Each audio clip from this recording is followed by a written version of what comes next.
People still fight you today on the merits of the lockdowns, the importance of vaccine mandates, closing schools. No, it's just a panic. Yeah. Am I going to make a decision based off of fear or faith or hope, or using wisdom and knowing what are the trade-offs here? The cure is worse than the disease. Hey everyone, Dr. Josh Axe here. Welcome to the show. Today I'm going to be doing a breakdown of a video by Joe Rogan and Elon Musk where they talk about something called the mind virus. Elon Musk shares that he lost 0 employees, over 20,000. He lost 0 due to COVID and why that is. And also he talks about, and I'm going to talk about why the cure is often worse than the disease. But I want to take a minute and check out this really enlightening video for just this 1-minute clip with Joe Rogan and Elon Musk. COVID got 70% of the restaurants in LA at one point. Wow. Not COVID, I should say. Policies. Well, Lockdowns. the mind virus, Did you lose anybody? Did anybody from your factory die of COVID? not that I'm aware of, no.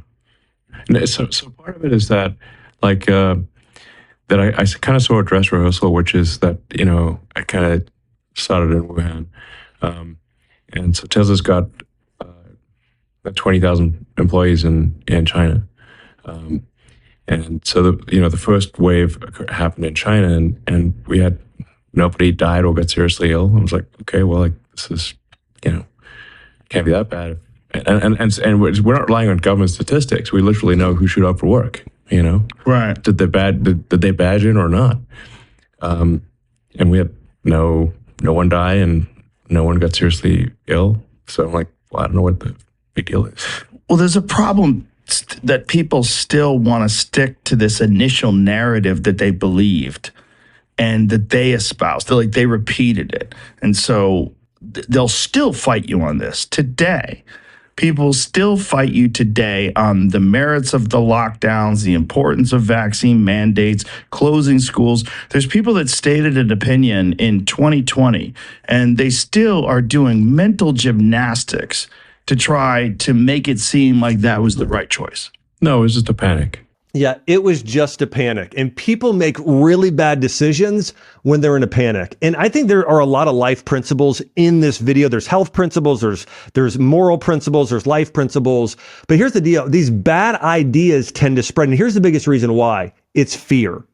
If you're making decisions out of fear, as our government leaders did and a lot of our healthcare officials did, when you make a decision based on fear, it's going to lead to bad consequences and it's going to lead to bad decisions. If that is the number one vice or virtue you're making decisions based off of, fear is not the best decision maker. Think about it. If you're deciding who you're going to marry based on fear, is that going to lead to the best marriage possible? If you're trying to make business decisions based on fear, your business will never grow. You're just going to go into protective mode and do nothing. Warren Buffett teaches this to investors. He says, listen, when people are all getting out of the market and freaking out and everybody's selling everything off, that's when you invest.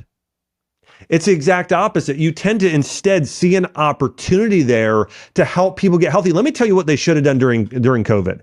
Rather than saying, okay, we're going to mask everybody, we're going to have mandates, we're going to isolate, we're going to focus on chemicals for things, like that's all we're going to do.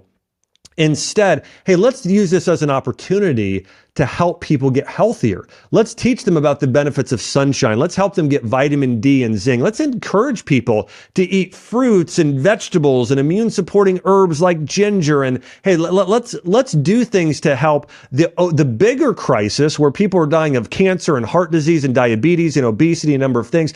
No, instead it was, no, we're going to drum up as much fear as possible to where people do nothing.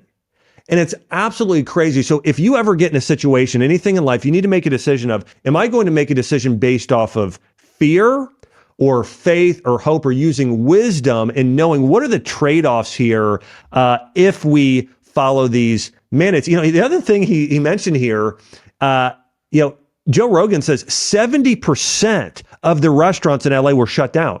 70% of those people, businesses were hurt, lives were hurt in that process.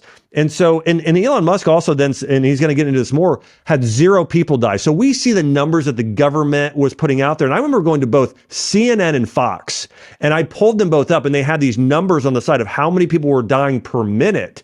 And these weren't real numbers because they were actually counting not just COVID, but they basically said anyone that died of anything was due to COVID. And I want you to watch this clip, and you'll see this next here. And we're going to dive into something that's going to blow your mind with how many people actually die from medications and some other things here. A lot of deaths got ascribed to COVID that had nothing to do with COVID. And in fact, I'd say in the beginning, the cure is worse than the disease. So, because people panic too much. And so that somebody would get diagnosed with COVID, they put them on intubated ventilator for a week, and this was going to basically cook your lungs.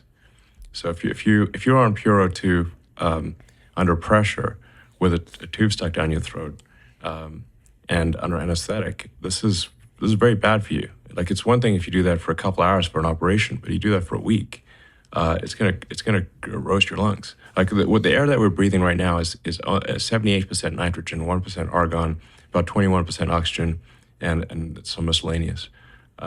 So if you ask most people, what are you breathing? They say oxygen. No, you're breathing nitrogen.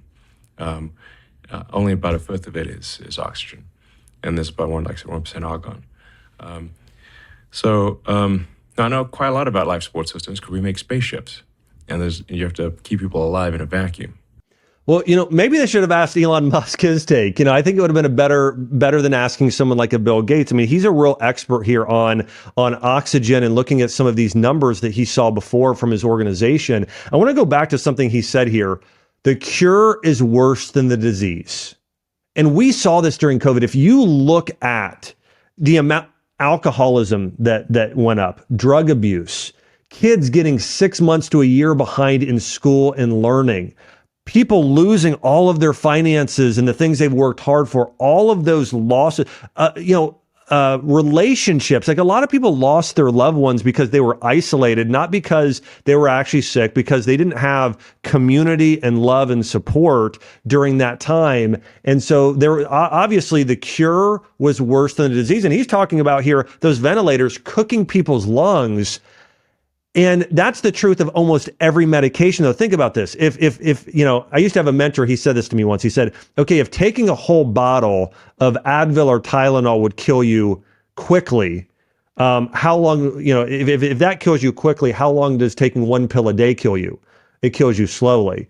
All that going back to this is saying, when you take synthetic chemicals or do something that's that unnatural for that long, there are side effects. And this is the biggest thing that our government doesn't understand in our healthcare system, is there are trade-offs. You think, oh, I'm fixing this over here, but you're actually creating a bigger problem downstream. It's like with taking a cholesterol drug. You take a cholesterol drug, okay, your cholesterol number gets better, but it actually doesn't decrease your rate of heart disease. And now you've got liver issues, you got nervous system problems, you got all kinds of issues that are actually going to cause an early death. And so listen to this statistic. 94% of those deaths that were attributed to COVID, people really died due to something called comorbidities. They had other conditions. And so they weren't dying just because, oh, I caught a cold. Like, no college student or virtually none, caught COVID and passed away. Most of them, some of them had it and they didn't even know it. What happened was 94% of people that died had a condition like high blood pressure, heart disease, diabetes, cancer, pneumonia. They already had something else going on. In fact, when you look at how many people died during this COVID, those 2 years of COVID, how many people died of the common cold, flu, or pneumonia, it's like those just disappeared into almost zero. It's like, well, how was all of a sudden those just disappeared? Well, because all of them were chalked up as COVID. And even people that died of these other conditions, they still said, oh, no, it was COVID, without actually knowing if it was. So true COVID deaths was only 6% of that was attributed, according to a recent study. I'm quoting studies here. Here's another one that's going to blow your mind, according to what Elon Musk said. He said the cure is worse than the disease. Did you know there's a definition of something called iatrogenic disease or death? And that is where people die from medical mistakes, like he's talking about, of cooking their lungs during COVID. Well, according to a study at Johns Hopkins University in 2016, around 250,000 people per year die from medical mistakes. And actually, they say that's the lowball number. They say that's the amount we're certain of. They said it could be closer to 500,000. And I've seen some people say it's probably closer to 1 million. Now, that's medical mistakes. That doesn't count somebody who's being prescribed a drug at the right dose at the right time who eventually dies later on. If somebody's taking, metformin and eventually they die of a nervous system issue, they're like, well, that was the side effect, but that wasn't a mistake. So literally there are millions of people per year that die because of a drug. So they're dying from the drug, not from the disease itself. And the thing I would tell you is that there is almost a natural solution for every condition out there. So if somebody dies from, and by the way, 15,000 people die per year from these NSAIDs like Advil and ibuprofen from liver issues or kidney issues. And they could have been taking an herb like turmeric or ginger or galangal or bromelain and had no side effects. And in some studies, turmeric is just as effective, or for many conditions, it's actually more effective. So if a doctor isn't prescribing vitamins and supplements and herbs and lifestyle changes and those sort of things on a regular basis, their cure is worse than the disease every single time. And so it's important to understand. And I just want to last few thoughts on this video. It's important that we follow and look at some of these thought leaders, what they're sharing, because right now, as Joe Rogan talked about, people are doing mental gymnastics to say, oh no, we should have done the lockdowns. Oh, we should have done the mandates. And this is how you know who you should trust in the future.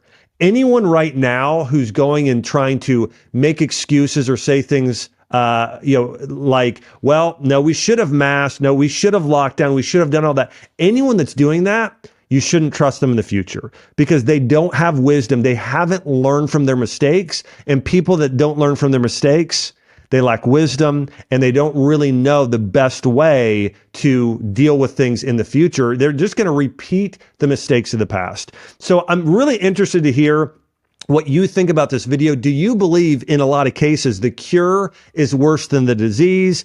What are your thoughts on the COVID death rates? And what are your thoughts on that idea around the mind virus? What are some of the mind viruses you think are going around in the world right now? Share that with me here on YouTube or social media or somewhere. I'd love to hear from you, your thoughts on the mind virus. Hey, I want to say thanks so much for watching this episode. And hey, make sure to subscribe here to the podcast.